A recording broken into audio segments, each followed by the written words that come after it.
Welcome back to Nothing But Nets. We got some news. The Nets signed Tyson Etienne, NBA player out of Wichita State. Played Wichita State for 3 years. Before we get into that, guys, please like, share, and subscribe. Follow me on all forms of social media at 3D Boxing Blog. Guys, smash the like button and subscribe, share. All right, let's get into Tyson Etienne. 6'2", 204-pound combo guard. A little undersized to play the two. Not really a pure point. We're going to get into that.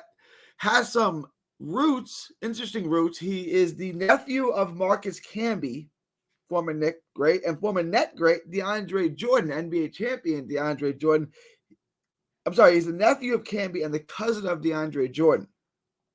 Interesting NBA roots there.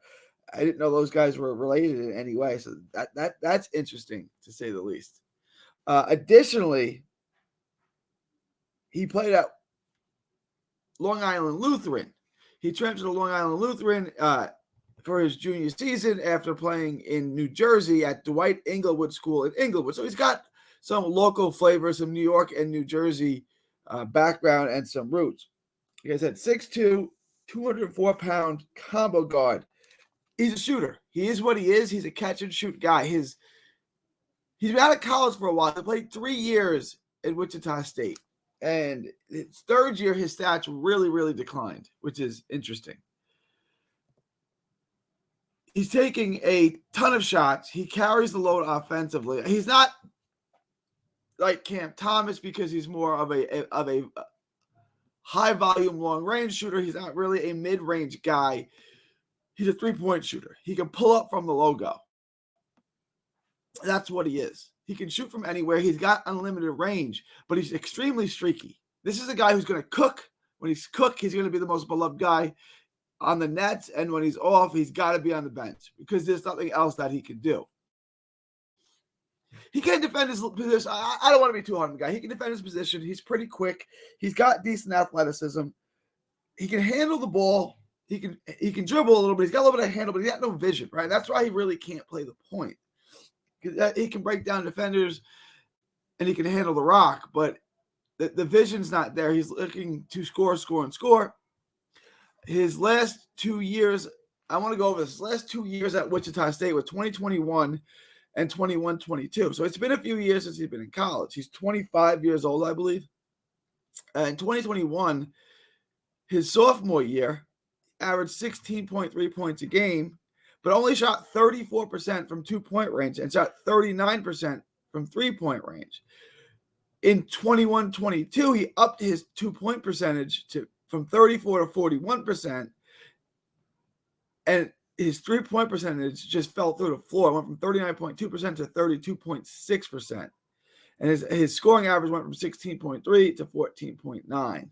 And this is at Wichita State in the AAC conference.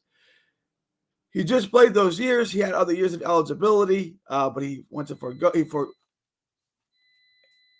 those years and went straight to the NBA, which he played in the Hawks organization, and the Pistons gave him a look too. He's an interesting player. The details of the contract have not been released, but it appears to be an Exhibit 10 contract, the same kind of contract they assigned Killian Hayes to. This guy fits the Nets offense to a degree.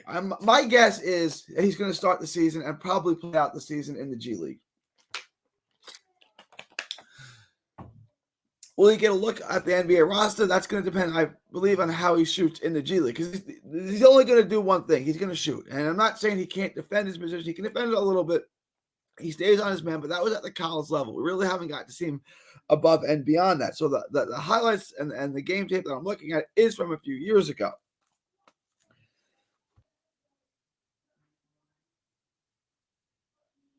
There's a lot to like about him as far as a shooter. He can catch and shoot. He can pull up from the logo. He's got 30-foot range. He's got unlimited range. And the Nets need shooters. The Nets need shooters who can create their own shot. He's a shooter who can create his own shot. So from that standpoint, I don't mind the signing from Marks. It makes sense for their roster. He fills a need in the type of player that the Nets need.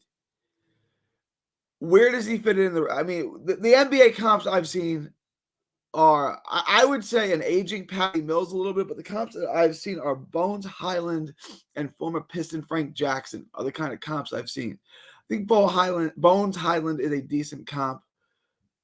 He can create his own shot. He's got some speed. He's got some athleticism to him.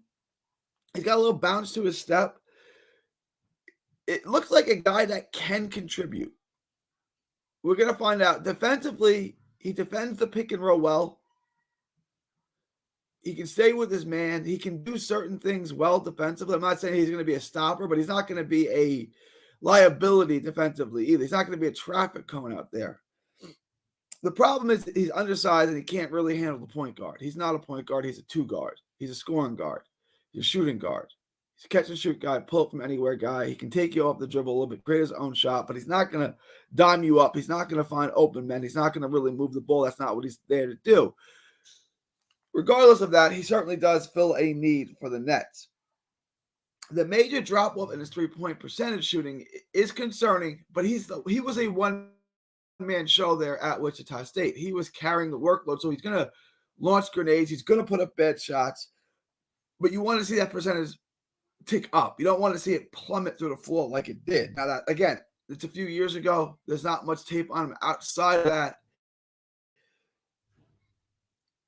The biggest question is going to be, how does he fit into the flow of an offense, right? At the college level, at Wichita State, that offense runs through him. Now he's going to run through, he's going to have to play within the flow of an offense, the scheme of an offense, where he could be standing in the corner, where, he's not going to have shots designed for him. He's not going to have the ball in his hands. He's not going to be able to create like he's used to. He's going to have to catch and shoot. He's going to have to put up some shots late in the shot clock, things like that. How does he do that at the NBA level when he hasn't done that before, and he's used to having to create and the offense work through him? Now he's a part of the offense, a piece of the offense, not the offense like he was in college. It's a big adjustment for anyone to make, and we're going to see if he can do it. But there's a thing there. Like I said, he has the ability to shoot the lights out. He also has the ability to go ice cold. Played 3 years at Wichita State. He had that drop off. Local kid. I understand why Marks would sign him. I think it's worth the risk. I don't think this is a horrible signing. I'm not sure that he'll get a chance to play much, but he might, because he can shoot. And the Nets are going to be desperate for offense. And the Nets are going to have trouble scoring. And this guy can shoot the ball. This guy can shoot. That's what he can do. I wouldn't be surprised if he gets a look. I'm interested to see how he does. If he gets cooking the first couple of games, he gets cooking at all, the Net fans are going to love him. The Net fans are going to go crazy for him because he can literally shoot from anywhere. It's an interesting signing. It's not a guy that I was overly familiar with before I went and studied the tape. I found out about this last night. But he's a good athlete, and he can shoot. So if you're a good athlete and you can shoot, you're going to have a shot, right? If you got two fists and a heartbeat, you can win a fight. If you're an athlete and you can shoot, you can play in the NBA. You're going to get a shot in the NBA. So it's going to be interesting to see if he's used. To me, he offers a lot more upside scoring the ball than Killian Hayes. But we need to take him a look. Killian Hayes can't score the ball, but Killian Hayes can create, right? Killian is a little bit bigger. So if it came down to me, I feel like we kind of know what Killian Hayes is and what Killian Hayes isn't. So I would like to give this kid a shot. Look, it's a year we're looking to tank. It's a year we're not looking to win. There's a role for him. There's definitely a role for him if they want to give it to him. If he doesn't pan out, if he can't hit his shots consistently, then whatever. You roll the dice. You took a shot on a guy with some upside, with a guy who can score you some points, a guy who fills a need. It didn't work out. This has been called the hate on Sean Marks podcast or anything like that. I'm not hating on Sean Marks. I'm not hating on this move. Again, the Nets had some open spots on their roster. This appears to be an Exhibit 10 contract. It doesn't harm you anything. He's probably going to play in the G League. This is probably what we're going to see. And I'm interested in seeing him in the G League because there's upside here. All right, y'all. Let me know what you guys think. Leave your thoughts, comments below. Please like, share, and subscribe.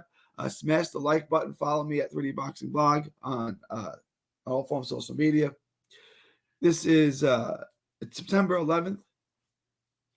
Prayers up from Texas to the world. Thank you, and God bless.